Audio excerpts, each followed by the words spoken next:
What's up, Internet? My name is Slug, and welcome to the final Game of the Year video for 2015. This is all of the additional categories, all of the honorable mention stuff that would usually go on my website, but nobody ever visits my website. So I'm going to put them here in video form so that somebody is going to pay attention to these picks somewhere. Maybe. Hopefully. So much like how I split up my top 10 lists in digital and retail, honorable mentions are going to be digital and retail, starting with digital. Read Only Memories is a game that probably would have ended up on my top 10 list if I'd actually been able to finish it before the end of the year, but unfortunately the timing on that just didn't quite work out. I'm a little over halfway through, and the game feels like a fantastic homage to Policenauts and Snatcher. If you haven't played those games, go play those, and you will totally appreciate what Read Only Memories is doing a whole lot more. When I was making up my top 10 digital game list this year, I completely forgot Action Hank released this year, and I'll tell you why. I played a bunch of it in early access last year. The game is still excellent, and it did come out this year. It is done. So if you played a lot of the Trials series, much like I have, and you want a game that gives you that same feeling as those games do, Action Hank is right up your alley. This year I continued playing plenty of roguelikes and roguelites, and Flame Over was way up there on my list. It originally came out on the Vita, and then got ported to PC, and then got ported to PS4, and any way you play it is a fantastic little game. My only real complaint is that that third area is still way too hard. Framed was a 2014 iOS game that finally came onto Android, so technically I guess it's kind of disqualified because it's a port and not a new release, but I played through Framed. It was like $1. It's fantastic. If you have an Android device, you have an iOS device, go look at Framed. Hideo Kojima, that was his top game of 2014. Go check it out. If there's one thing you should know about Monster Bag for the PlayStation Vita, is that the animation is phenomenal. So for no other reason than that, play Monster Bag on the Vita. Gameplay can be kind of hit or miss, and I'm looking forward to what this team does next.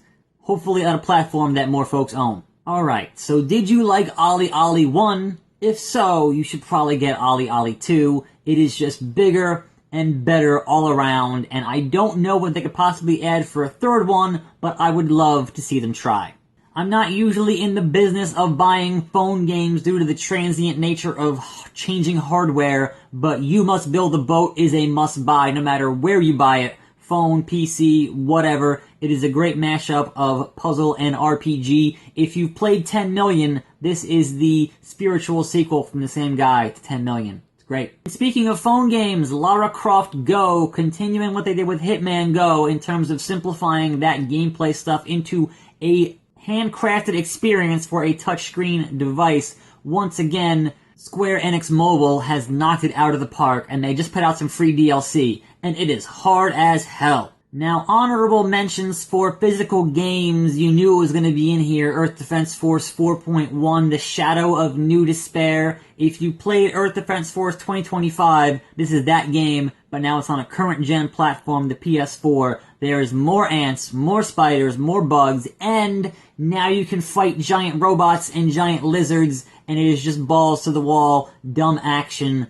What more can I say about EDF? It's the best. I can appreciate what Just Cause 3 is trying to do, but as I only had the chance to play it on consoles, that game is hindered by some serious technical issues, or at least it was when I played it during launch week. So between that and a paper-thin plot, it doesn't quite make my top 10, but I still did have a lot of dumb fun with it. Lego Jurassic World is on this list because I like Jurassic Park. It's another standard Lego game. Not much more to it than that. So the Mortal Kombat series kind of continues to be the casual fighting game, the fighting game for folks who don't actually play fighting games.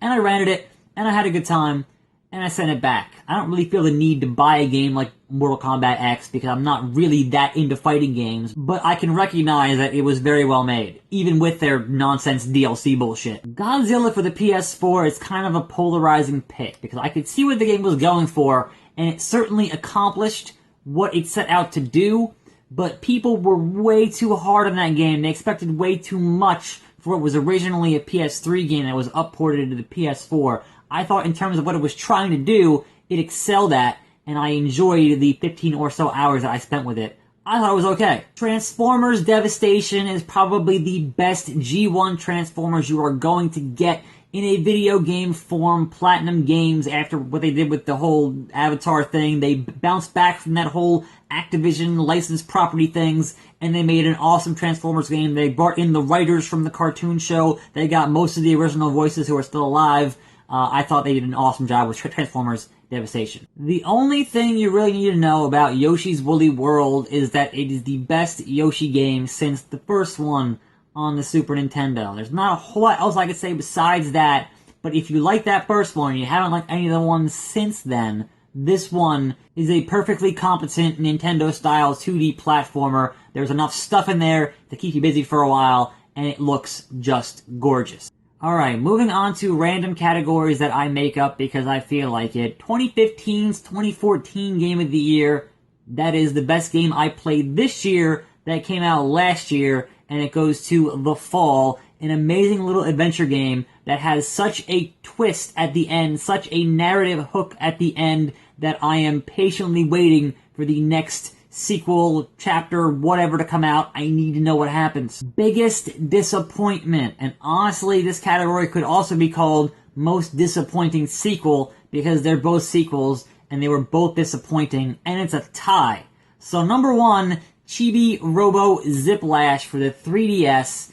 This supposedly is the last hope for the Chibi Robo franchise. They packaged it with a damn amiibo. I bought it. I played through it. It was a subpar 2D platformer, and I sold the game and kept the amiibo. I don't think that franchise has any life left in it, and that is a damn shame. The other half of that, the game I have not finished yet, and I did pay full price for, was Corpse Party Blood Drive on the Vita. Now, I am a huge fan of the previous two Corpse Party games, but this one, the reason I have not finished it, the reason it just pains me to play it, is the actual in-game performance is terrible. Like, there's a load time to go open your inventory. There's a load time to get to the pause menu. The load times are terrible. The frame rate is terrible. It is just painful to play, and as much as I want to enjoy it, I'm just kind of like pushing it to the background and playing other things first because it is just so tedious to get through. Best DLC of the year. I didn't buy a whole lot of DLC this year, but I will tell you that as far as free DLC goes, any of the DLC for Super Mario Maker, most specifically Checkpoints. Checkpoints is literally a game changer. The one thing you should have had when that game launched, and thankfully Nintendo is actually listening to the fan base and going, wait, everyone wants Checkpoints. Let's give them Checkpoints. So now we got Checkpoints, and it's awesome. Early access games worth playing. I'm going to throw two out there, and they're both roguelites. Number one is The Curious Expedition. It's kind of a roguelite strategy game. You're in the 19th century, going on these expeditions, and it's just delightful. Now, number two is Catacomb Kids, and I'm still playing that every update they put out. I'm going to play a little bit more. I don't want to get burned out. That game seems like it could match or perhaps surpass Spelunky one day when it's done, but it's nowhere near being done, and I'm enjoying seeing what they add to it each and every update. The most wasted potential of 2015 was Mad Max, which I played on the PS4. Man, I really wanted a good Mad Max game, and this had all of the Mad Max trappings. It just kind of felt like your usual bog standard open world game. They built cool stuff in there. It's just the way they went about it seems so bloated, so tired. I wasn't having any fun even though I played it for like 15 hours. The Vince McMahon You Ruined It Award. And if you don't know what that means, go back and watch when Stone Cold Steve Austin interrupted Vince and Mike Tyson in the ring back in the late 90s. McMahon kicking the bottom rope going, "You ruined it! You ruined it!" is one of my all-time favorite Attitude Era moments. Anyway, the Vince McMahon You Ruined It Award goes to Hotline Miami 2. I had such high hopes for Hotline Miami 2, and they tried to go bigger and better in such a way that it just didn't work. The first game was such a more tightly constrained and satisfying thing. This game just kind of felt meandering, and it wasn't very good. You ruined it. And the final thing, this is kind of a new one for me, my most anticipated for 2016, I'm going to throw out 3 games here that I'm super looking forward to. Number 1 being Watam, from the mastermind behind Katamari Damacy, and Nobi Boy is part of a new studio called Phenomena, and they're making this game for the PS4, and it looks batshit crazy. Number 2 is 12 Minutes. One of the lead programmers on The Witness, which is out this January, is making a game in his spare time called 12 Minutes, where you're constantly repeating the same 12 minutes of every day in a small enclosed space, trying to change the outcome. And I've seen some video of it, and it looks amazing.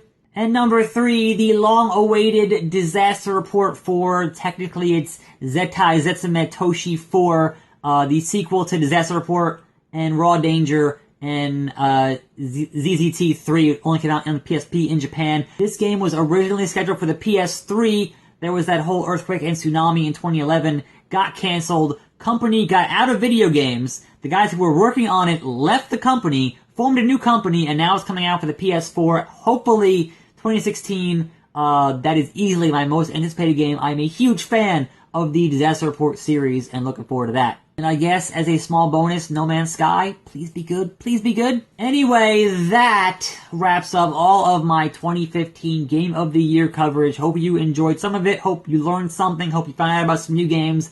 I don't know, I had fun. As always, I am your host, Attack Slug. Stay tuned to this channel for more videos, more video content every day. I don't know, something or other. I'll be here playing games 2016, looking forward to it. Plenty of stuff coming out, plenty of video coverage to come, plenty of new stuff, hopefully new shows, I don't know. It's the end of the year, I'm gonna kind of relax for a little bit and then kind of get cracking next year. So, but still, videos every day, and I'll see you then. I'll see you next time, right here on this channel. I'm Attack Slug, and I'm out.